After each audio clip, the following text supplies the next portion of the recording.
A TIM tem tido um papel muito relevante, porque a gente é hoje a empresa líder no mercado brasileiro em termos de cobertura de 4G. Imagina que lá na frente você pode começar a ter um hospital digital. Se você olha Estados Unidos e China, batalhando sobre quem vai ter a liderança do 5G, alguma coisa tem por trás.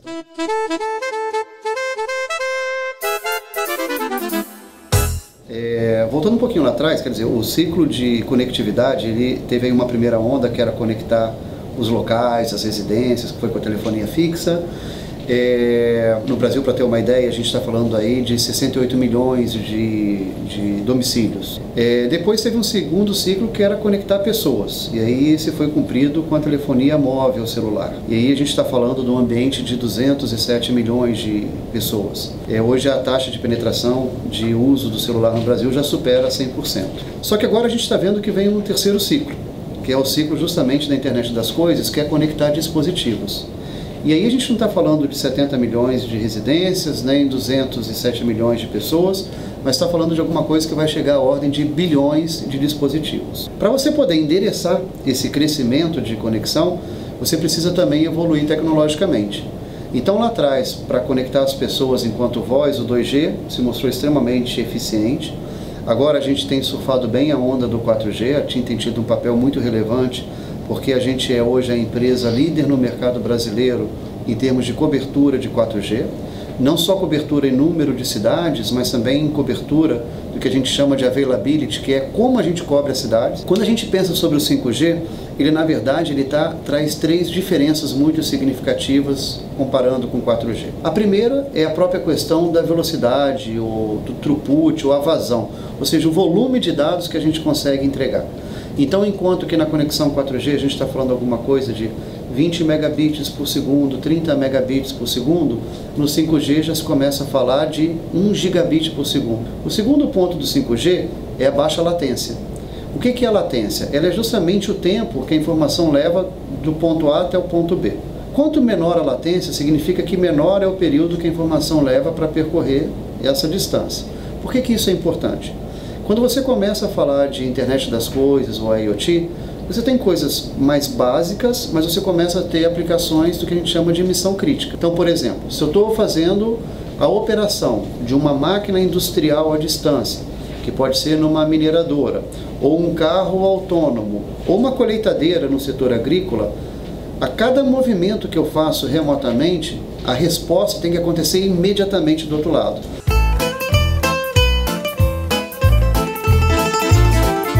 É fato, com 5G a gente vai precisar de muito mais antenas, ok?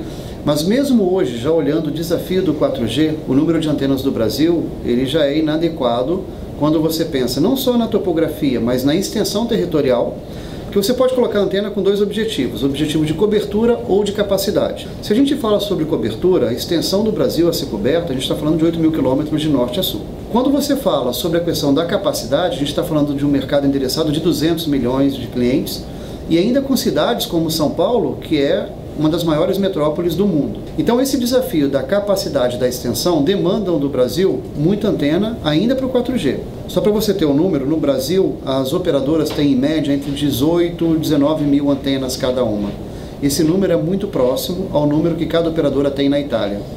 E aí quando você compara a população italiana com a população brasileira, a extensão territorial da Itália com a extensão territorial do Brasil, você vê que existe um gap muito grande de antenas a ser feito aqui no Brasil. Esse gap ele tem algumas razões. Ele tem uma dificuldade de um mercado que é heterogêneo, ou seja, quando você olha de novo um índice de IDH ou de PIB per capita em São Paulo e no interior do Nordeste ou na Amazonas, você está falando de países totalmente distintos. Você sai de uma região do país que tem índices europeus e uma outra região do país que tem índices talvez da África. Então tem uma diferença muito grande aqui na população e no viés até, vamos dizer assim, de carga e econômico a ser atingido. Então uma coisa importante é como você consegue homogeneizar tudo isso. O segundo é a dificuldade que a gente tem, não só do retorno, mas também a dificuldade de algumas leis, e no Brasil tem um caso interessante. Quem rege sobre a questão de espectro é a Anatel, então isso é federal. Mas depois o uso de solo é de cada cidade. Então Então no Brasil nós temos 5.600 municípios, cidades, o que significa que a gente poderia chegar ao extremo de ter 5.600 leis distintas. Não é bem assim. A grande maioria das cidades não tem uma lei definida, outra parte tem uma lei já moderna. Tem casos muito interessantes de cidades que modernizaram totalmente a lei, por exemplo, Porto Alegre, Curitiba, que já estão lá na frente, e cidades onde a gente tem dificuldade ainda muito grande. As piores cidades que hoje a gente tem no âmbito de legislação são Belo Horizonte e São Paulo. Por quê? Porque as leis são muito restritivas. Em São Paulo, por exemplo, a lei que hoje está em vigor, ela foi assinada há 15 anos atrás. Se você pensa o que era o mercado de telecom 15 anos atrás, não existia iPhone, não existia rede social. E as torres eram aqueles monstrengos, né, que a gente ainda pintava de laranja e branco, gigantesco, etc. e tal. Então, é uma lei que não é que ela é inadequada, ela simplesmente envelheceu. E toda a evolução que teve no mundo de telecom, a lei não foi sendo modernizada. Para você ter uma ideia, em Roma, a TIM tem 2 vezes mais antena per capita do que em São Paulo. Então, mesmo uma cidade com todas as restrições da questão da arquitetura, da questão de evitar o impacto visual das antenas, se conseguiu 2 vezes mais antenas do que o que a gente tem em São Paulo.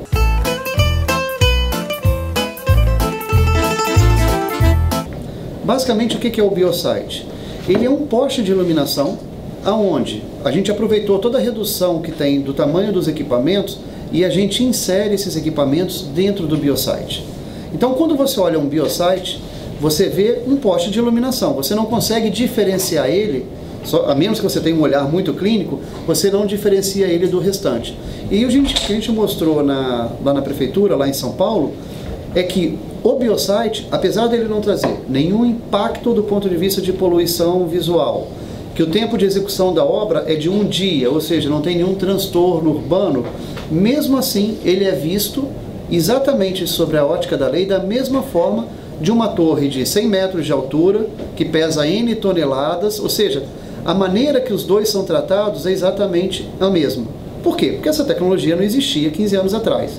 E os próprios vereadores ficaram assustados de saber que esse tipo de poste também precisa seguir os mesmos trâmites daquela estrutura horrenda. O desafio é informar, conscientizar o poder público, enfim, as autoridades de que não é necessária a implantação da 5G, da tecnologia, né, que não há risco para a saúde, como, enfim, foi propagado aí, né, pelas redes sociais recentemente, enfim, há risco para a saúde, etc, etc. Como é que vocês rebateram esse tipo de oposição, né? Vem rebatendo esse tipo de oposição? Então, todo o debate público ele traz essa oportunidade. Então, o que a gente externalizou lá, de novo, nesse caso da CPI, foi justamente essa questão. Primeiro, não existe nenhum estudo científico conclusivo que denota que a radiação do celular ela traga algum malefício à saúde. Pelo contrário, a Organização Mundial de Saúde estabelece critérios muito rígidos que são cumpridos pelas operadoras.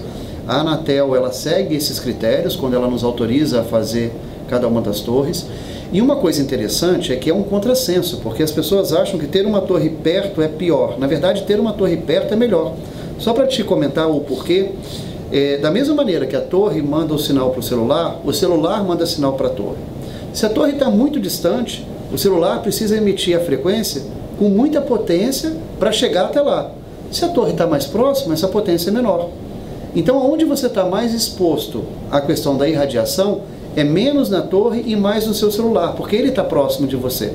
Só que se a torre também está próxima, ele emite uma potência menor. Uma vez que no nosso entendimento o Biosite é equivalente a um poste de iluminação pública, ele deveria ser visto com outro viés e não o viés de uma torre convencional.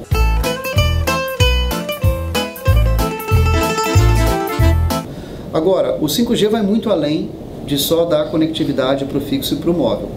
Recentemente a gente teve uma oportunidade de fazer em uma cidade chamada Santa Rita do Sapucaí, em convênio com a Inatel e com a Ericsson, uma demonstração onde a gente criou uma casa TIM 5G.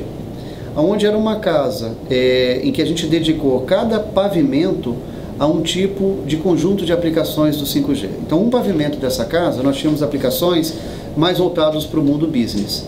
Então ali a gente estava falando de indústria 4.0, de Smart City, etc. E um outro pavimento que ficou mais delineado para a questão de como que o 5G vai mudar a sua vida no dia a dia. E ali a gente tinha coisas dedicadas ao ensino à distância, então muito na parte de educação, na parte de segurança e também na parte de saúde. E aí eu vou contar alguns casos que foram muito bacanas dessa demonstração, porque o nosso objetivo era fazer uma demonstração dos user cases do 5G. E talvez um dos que mais impressionou e que tem um valor enorme para o Brasil foi a questão da telemedicina. A gente demonstrou, onde nós tínhamos nessa casa uma paciente, uma grávida, que estava passando por um ultrassom, sendo que esse ultrassom, quem estava fazendo ele era uma pessoa que não tinha nenhum conhecimento de medicina. Em alguns casos foi um repórter, em outros foram simplesmente uma pessoa que estava ali auxiliando, em que ela usava uma luva inteligente, e essa luva ela ia recebendo comandos da médica que estava remotamente. E a médica que estava remotamente, ela tinha o acesso a todas as imagens que estavam chegando no ultrassom, e através de um joystick ela ia direcionando por onde ela queria que a pessoa mexesse, o que eles chamam de transdutor, que é aquela parte que fica ali. Vestia a luva e operava o exame. Era uma espécie de médium ali, né? Exato. Não, imagina que era um robô, exatamente como se fosse um robô, onde ela ia seguindo os comandos que a médica ia dando. Por que o 5G é importante para fazer esse tipo de trabalho? Primeiro que a médica, para conseguir fazer o ultrassom, ela precisa ter a qualidade em altíssima definição. A gente chegou a usar uma banda de 800 megabits por segundo. O segundo é aquilo que eu te falei da latência. Ela tem que ser muito baixa, porque uma vez que a médica faz o comando, ele tem que ser imediato para a luva, para que a pessoa consiga direcionar. E aí quando você pensa nisso, você fala, poxa vida, imagina que lá na frente você pode começar a ter um hospital digital, onde você tem os especialistas nesse hospital e você consegue colocar para as extremidades, para as pontas remotas, para as pequenas cidades, não médicos, mas técnicos que vão chegar com uma pequena maletinha, vão montar, e aí você tem condições de fazer, seja um ecocardiograma, uma ultrassonografia ou qualquer outro tipo de exame. Lá na frente, pensando lá no futurologia, talvez até cirurgias ou pequenos procedimentos possam ser feitos também remotamente. E é isso que o 5G, ele muda completamente a oportunidade. Para te dar um número que é interessante, o Brasil ele tem 1,8 médicos para cada grupo de 100 mil habitantes. A Itália tem 3,9. Para a gente crescer 1 ponto, ou seja, sair de 1,8 e ir a 2,8, a gente está falando de ter 200 mil médicos no Brasil a mais. A gente forma em torno de 20 mil médicos por ano. Ou seja, se nenhum médico se aposentasse, se nenhum médico mudasse de profissão, a gente levaria 10 anos para crescer 1 ponto, para chegar a 2,8. A Itália está com 3,9. Só que o maior problema do Brasil não é só a quantidade de médicos, é a distribuição desses médicos, porque a grande maioria está nas grandes cidades. A gente fala que o 5G tem essa oportunidade de alterar saúde, educação e também segurança. Então, quando você olha essas oportunidades, talvez a sociedade brasileira ainda não tenha acordado para o que isso significa. Mas o nosso trabalho é esse de sensibilizar o governo, de dizer, olha, não é mais uma geração, não é o seu celular ver o vídeo da Beyoncé mais rápido. A gente está falando de uma oportunidade de destravar uma série de problemas que a gente tem hoje e ser muito mais eficiente. E aí um ponto que a gente sempre comenta é, se você olha Estados Unidos e China batalhando sobre quem vai ter a liderança do 5G, alguma coisa tem por trás. Então, de fato, isso tem uma capacidade gigantesca de tornar o país muito mais produtivo e competitivo. Você acha que o governo federal, sobretudo, ele está atento para essa importância, não só mercadológica, mas de democratização social, de acesso à saúde, à educação, que o 5G traz embutido, de forma embutida? Olha, eu acho que... O governo entende isso? Consegue visualizar isso? Existem boas ilhas de conhecimento. Então, óbvio, quando a gente fala dos mais do setor, né? Anatel e Ministério da Ciência e Tecnologia, esses entendem muito bem. Quando a gente fala do Ministério da Economia, já existem uma série de pessoas lá dentro que já conseguem visualizar as oportunidades que estão advindas desse novo ciclo. Talvez o que nos falte ainda é o convencimento maior da classe política. Então, para que ela apoie e suporte essas oportunidades que estão vindo. Mas, de novo, você tem que ir criando uma massa crítica de conhecimento, né? Então, primeiro aqueles que estão mais próximos do ambiente tecnológico, eu acho que já estão convencidos. Depois, aqueles que começam a ver o impacto na economia também começam a ser sensibilizados. E agora é a gente avançar para... A TIM tem alguma estratégia de comunicação e publicidade, marketing de forma geral, para disseminar o conhecimento da 5G, temos. Tanto para o usuário final quanto para essa classe política aí? Olha, temos, e a gente, nesse sentido, a gente tem duas vertentes. Uma é que a gente quer não só conscientizar sociedade e poder público, mas também começar a atrair o que a gente fala que são as comunidades de desenvolvedores. Por quê? O 5G ele vai chegar numa determinada hora. A gente precisa ter o leilão do espectro, depois precisa instalar a rede e ele vai chegar. Mas se a tecnologia chega e você não tem aplicação para ela, você vai gastar mais um tempo até que as aplicações apareçam. O que a gente está buscando fazer nós temos hoje 3 que a gente chama de Living Labs, que são demonstrações do 5G em redes abertas e redes reais, uma em Florianópolis, uma em Santa Rita do Sapucaí e estamos ativando agora em Campina Grande. E aí o objetivo de fazer justamente uma... Até o leilão vocês esperam instalar quantas centrais de testes da 5G?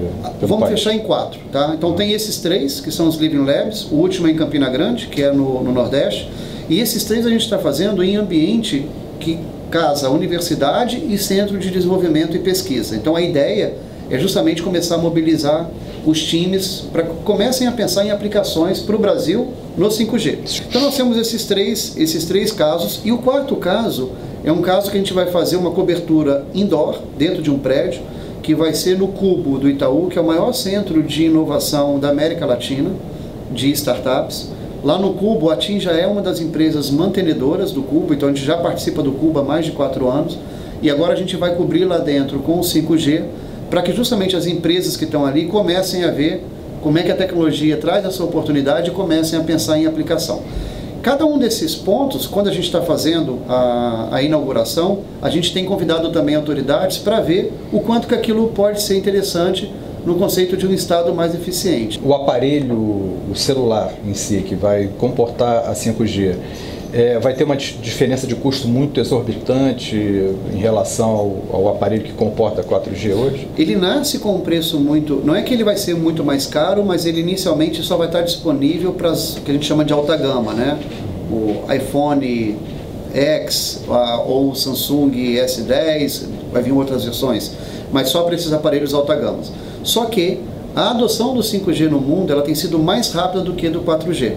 E aí tem um caso incrível que está acontecendo, que é na China, que está evoluindo muito rápido. Então, como você cria uma escala muito rápida para a tecnologia, a gente vai ver rapidamente esses preços caírem muito e também a tecnologia chegar nos modelos mais básicos. Mas olha, eu acredito que a gente vai ver, saindo dessa alta gama, a gama média e a gama baixo, em coisa de 2 anos, provavelmente já tem dispositivos disponíveis no 5G.